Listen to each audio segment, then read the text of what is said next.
Welcome to Elaine Clark VO Real Talking Tips, where it's all about communication.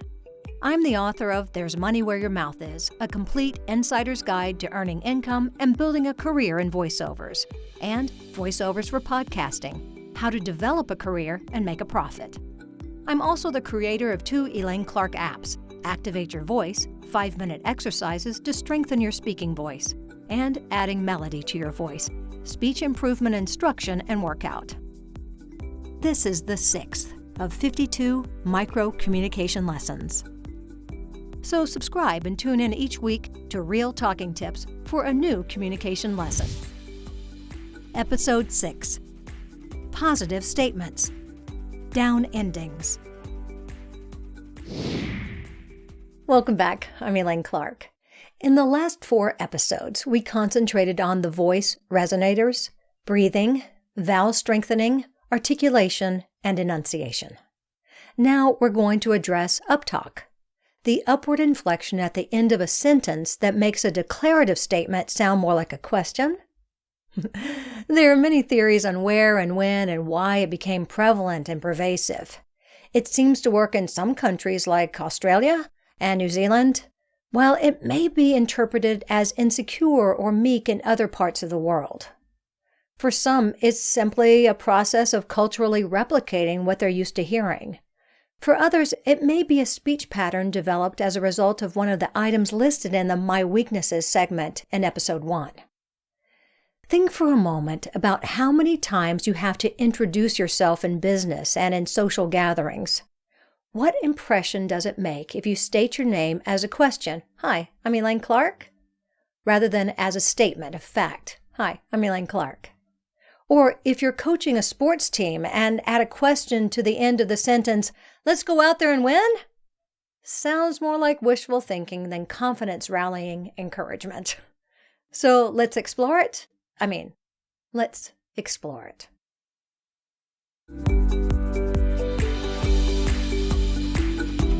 Landing the message.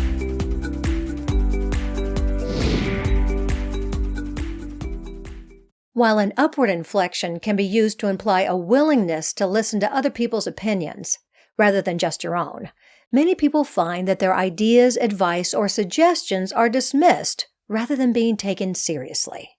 If so, you may need to reprogram your speech pattern out of uptalk and into downward ending statements. Here are a few tips on how to do that.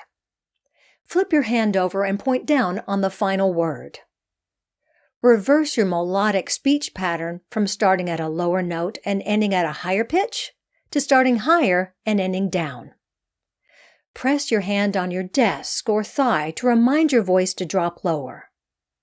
When saying your name, imagine it being a firm handshake where the last name corresponds to the lower handshake motion, rather than it lifting up. Or press your heels into the ground when finishing your statement. Here's your assignment.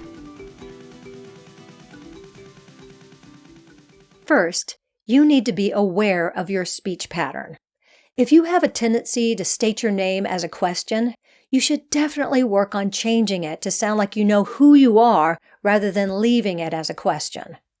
Try each of the 5 tips just mentioned to find out which one works best for you, or if a variety of these methods are needed based on the circumstance and situation.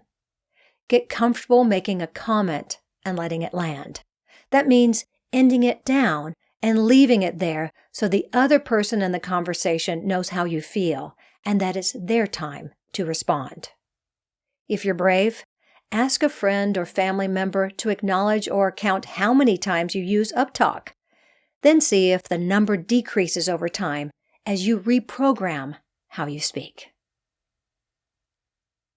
Thanks for joining me on the Real Talking Tips podcast. To find out more, check out my books and apps and visit my website, ElaineClarkVO.com. Let's stay in touch.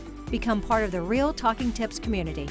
Hit the subscribe button and use #RealTalkingTips, #ElaineClarkVO. You can also follow me on Twitter @ElaineClarkVO, Instagram ElaineClark.VO, and Facebook Elaine Clark Apps and Books. And don't forget to practice. It's all about communication. go ahead, click the subscribe button.